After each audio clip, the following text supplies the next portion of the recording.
অনুষ্ঠান বাড়ি হোক বা রেস্টুরেন্টে শাহী পনির খেতে খুবই ভালো লাগে। তবে এই নিরামিষ শাহী পনির বাড়িতে বানানোও একেবারেই সহজ। আপনারাও বাড়িতে বানিয়ে দেখতে পারেন, খেতে একেবারে অনুষ্ঠান বাড়ির মতনই হবে। প্রথমে 200 গ্রাম পনির নিয়েছিলাম।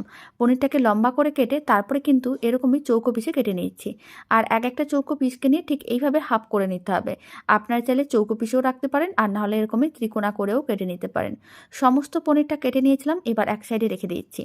এবার এরকম একটা মিক্সিং বোল নিয়েছি, তার মধ্যে দিয়ে দিলাম আদা বাটা, জিরে গুঁড়ো, ধনে গুঁড়ো, আর আমি দিয়ে দিচ্ছি লঙ্কার গুঁড়ো। এখানে আমি চা চামচের 3 ভাগের 1 ভাগ করে গুঁড়ো মশলাগুলো দিলাম, আর অল্প করে একটু জল দিয়ে দিলাম। খুব ভালো করে সমস্ত কিছু একসঙ্গে মিশিয়ে নিতে হবে। খুব ভালো করে মেশানো হয়ে গেছে, মশলার মিশ্রণ একেবারেই রেডি। এবার একটা মিক্সির জার নিয়েছি, তার মধ্যে কয়েকটা কাজু বাদাম দিয়ে দিলাম, 8-10টার মতন। অল্প করে একটু দুধ দিচ্ছি, আর দুধটা আমি আলাদা করে রেখে দিচ্ছি। এখানে আমি 1 কাপের মতনই দুধ দিয়ে রান্নাটা করব। এবার কিন্তু কাজু বাদামগুলোকে খুব ভালো করে পেস্ট করে নিতে হবে। খুব ভালো করে পেস্ট করা হয়ে গেছে, এক সাইডে রেখে দিলাম। কড়াইয়ের মধ্যে 2 চামচের মতন সাদা তেল দিয়ে দিলাম। তেলটা খুব ভালো করে গরম করতে হবে। তারপরে দিয়ে দিতে হবে কয়েকটা গোটা গরম মশলা।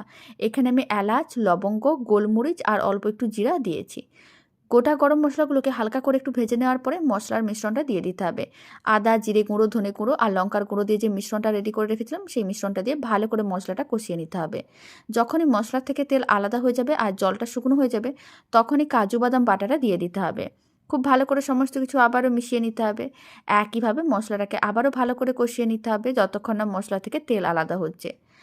মশলার থেকে যখন তেলটা আলাদা হয়ে যাবে, তার মধ্যে দিয়ে দিতে হবে বাকি যে দুধটা আছে মেজারিং কাপে, সেই পুরো দুধটাই দিয়ে দিতে হবে। খুব ভালো করে মিশিয়ে নিতে হবে। এবার দিতে হবে স্বাদ অনুযায়ী লবণ, আর দিতে হবে অল্প করে একটু চিনি। নিরামিষ রান্না অল্প একটু মিষ্টি দিলে খেতেও ভালো লাগে, তবে চিনিটা একেবারেই অপশনাল, আপনারা চাইলে দিতেও পারেন, নাও দিতে পারেন। অল্প একটু দিয়ে দিলাম আমি কাসুরি মেথি, আর অল্প করে একটু দিলাম গরম মশলার গুঁড়ো। খুব ভালো করে সমস্ত কিছু একসঙ্গে মিশিয়ে নিতে হবে। যখন সমস্ত কিছু খুব ভালো করে মেশানো হয়ে যাবে, এবার কিন্তু এর মধ্যে পনিরের টুকরোগুলো দিয়ে দিতে হবে। তবে পনিরের টুকরোগুলো আমি এখানে কাঁচাই দিচ্ছি, আপনারা চাইলে হালকা করে ভেজেও দিতে পারেন। অনুষ্ঠান বাড়ি বা রেস্টুরেন্টে কিন্তু পনিরগুলোকে এরকমই গ্রেভির মধ্যে কাঁচাই দেয়। এতে কিন্তু পনিরটা বেশ নরম থাকে আর খেতেও ভালো লাগে। তবে আপনাদের যদি মনে হয়, অল্প করে তেল দিয়ে পনিরগুলোকে ভেজে নিতে পারেন। এখন অল্প করে একটু ঘি দিতে হবে, আর 5-7 মিনিটের মতন মিডিয়াম ফ্লেমে রান্না করে নিতে হবে।